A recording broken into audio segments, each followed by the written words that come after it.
a diagnostic approach to learning and development. In a learning organization, it's very critical for the HR to realize that employees in such a culture will need continuous inputs and development in terms of their life skills as well as their competencies. Another very important aspect that is gained currency today in learning development is use of gaming in encouraging and motivating employees to take part actively learning and development activities. Gaming could essentially be suppose let's take an example of an organization which is into broking.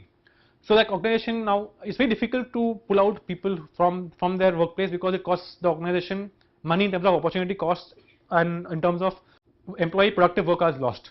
So what the organization can do is they can come up with a small game. They can design a game wherein it's maybe a virtual stock exchange, and you have employees logging in from different locations and taking part in a live business environment and selling and buying shares of fictitious companies. The next point that is very important for us is how do we deal with globalization? Globalization as a concept which is here to stay, and whether we like it or not, it's a fact of life for us. So we in HR will have to actually learn how to cope with this. The biggest point here is handling diversity, essentially ensuring that our workforce, no matter how diverse it may be, feels as though they are part of a larger family. Today it's very common to see young professionals, kind of change profiles because they want to see a new country, and increasingly so there will be more and more demand from young employees to travel and see different places in the world as well as work on assignments across different countries and geographies.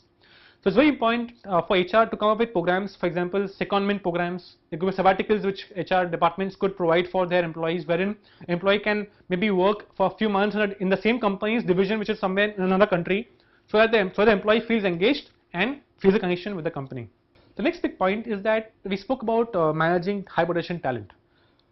What do I mean by high potential talent? High potential talent will essentially be those employees which handle roles which are business critical. A business critical role is a role without which a company cannot perform, or without which a company would just shut down. So in such situations, when you have critical talent working in such roles, it's absolutely important for us to ensure that we retain them and engage them at a different level altogether. Hence the point of differential compensation schemes. It's very important for us to come up with differential schemes wherein employees who are different and who are a different playing field altogether, they need to be shown that they are definitely different and they need to be treated differently as well. The key aspect of HR for the future would be to ensure that we get a place on the high table as far as where decision making is concerned. This will only happen when we start engaging with our business partners differently, when we try to understand what exactly are the problem areas, and as a consultant would approach them as a consultant and see how we can come up with solutions to improve upon their existing processes as well as help them tackle their main challenges. Another important point is, as HR professionals, it's very important for us to understand business. No longer can we be happy and satisfied by just reading about and understanding our domain, that is behavioral sciences or HR policies or compliance issues.